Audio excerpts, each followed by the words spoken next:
Well, all right, it's time again for Kicking It with Jamie. And KOIN 6 sports and weather anchor Jamie Hudson has been kicking it with the USA Softball of Oregon Hall of Famer. This year, USA Softball honored some of Oregon's finest, a total of 9 people in this year's class, from coaches to umpires to fast pitch players. Mandie Fishback was the only woman inducted this year, and Jamie has more on Mandie's incredible career. Mandie Fishback, fast pitch player.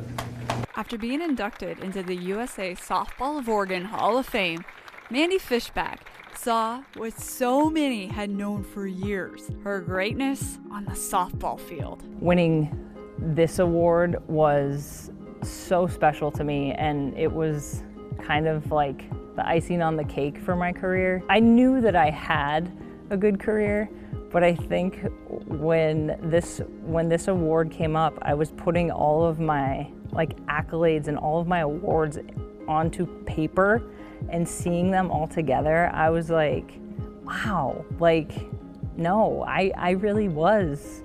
I was good and I had a fantastic career, and that was, I think, the first time in my career that I had taken a step back and looked at all that stuff.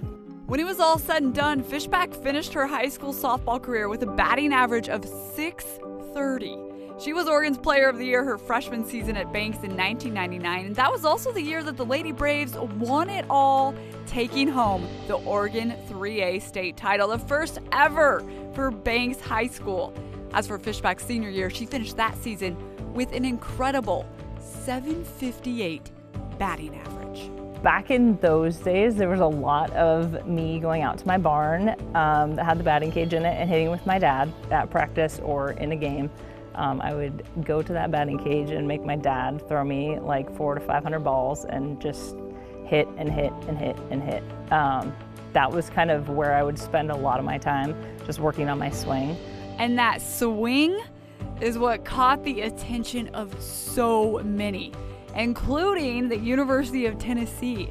There just wasn't the amount of resources that athletes have today.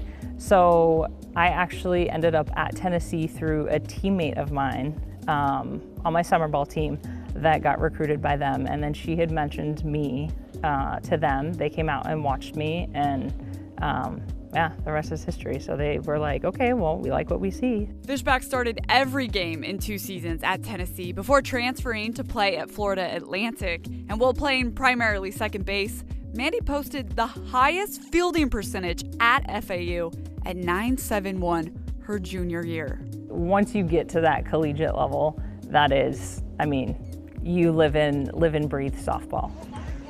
After her college playing days, Mandie continued her career in Connecticut. That's where she spent 8 full seasons with the Connecticut Brakettes of the Amateur Softball Association. In her first year with the Brakettes in 2007, Fishback was named to the all-tournament team after finishing with a .422 batting average as she helped the Brakettes win the ASA National Championship. But Mandie always circles back to her high school days, where it all started right here in Oregon. Because I always talk about it, I would say that it probably had the biggest impact on my career. And I took that feeling and that bond with those girls and carried it to everywhere, everywhere else that I went. Here we go, Mo. And after playing softball in all 4 corners of the United States, Fishback can now be found on the softball field once again, but this time she's sharing her knowledge of the game at Southridge High School. As a varsity assistant for the past 4 seasons, Fishback has found a great fit in Beaverton with no pressure of feeling like she has to live up to her name. Maybe I want to coach, somewhere where no one really knows me, and I can come in and just kind of find myself within the program of not being Mandie Fishback. Because if I were to ever coach out in Banks, it's always like, oh, you're Mandie Fishback. And I didn't necessarily want that. I kind of wanted to come into somewhere and not be Mandie Fishback. That sounds so weird, but have found a home that I absolutely love here at Southridge. It's safe to say that Mandie will make a name for herself wherever she goes. And now, as a Hall of Famer. For Everyday Northwest, I'm Jamie Hudson. What do you got?